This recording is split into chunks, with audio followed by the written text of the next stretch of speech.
Welcome to the Anshe Sfar Beth Emeth congregation for our discussion of how to wash our hands for bread. If a person's going to be having bread, then they need to wash their hands.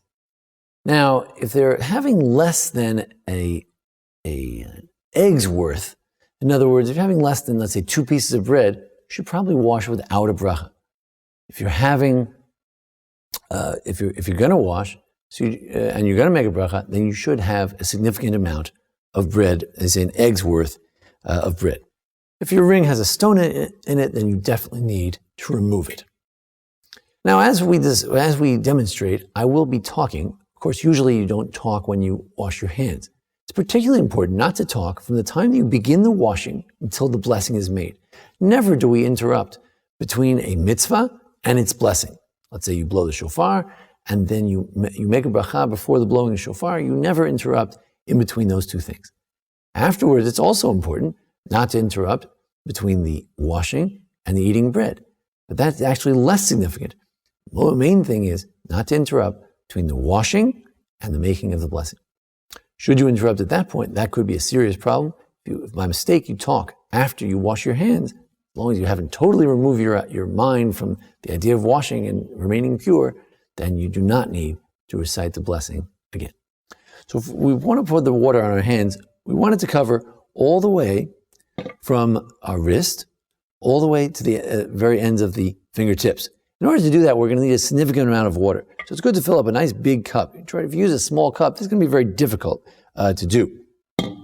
If you're in a shortage of water, you could follow a more lenient position of covering just simply up to the knuckles.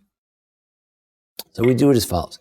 You hold the hand this way so that everything is exposed. Your hand is totally exposed to the water. And you pour it twice.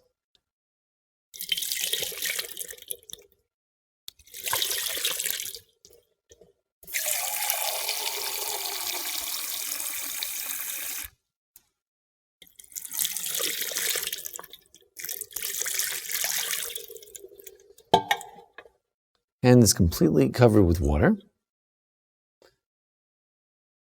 Then we would take the towel, hold our hands up, and say, Baruch atah Hashem Elokeinu melech haolam asher kiddushanu mitzvotav v'tzivanu al netilat yadayim.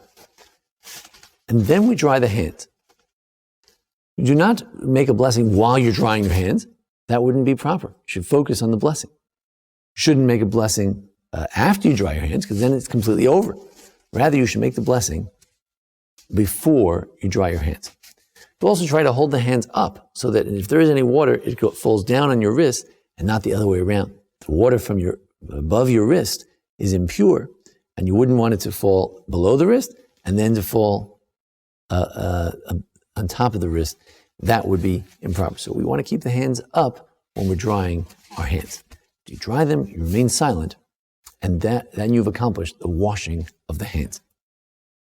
This idea that we have an opportunity before we eat bread of washing our hands is really something that in ancient times, this was only for the Kohanim. Those who ate truma, those who ate the holy foods, the gifts that were given to the Kohanim, they had an opportunity to live at this high level of trying to maintain not only pure body, but pure hands as well.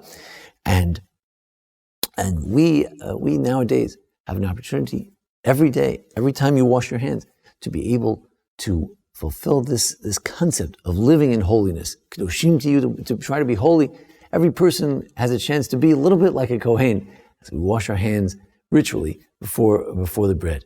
But ultimately, it's not just the hands we want to be ritually pure and clean, but ultimately, it's Neki Chavayim Uvar Levav. We want to have a pure heart as well. Thank you for joining us here at the Anshe Sfar Beth Emeth congregation here in Memphis, Tennessee. Join us for further discussions of practical halakha. Thank you, Jason Lefkowitz, for making this presentation possible. Thank you.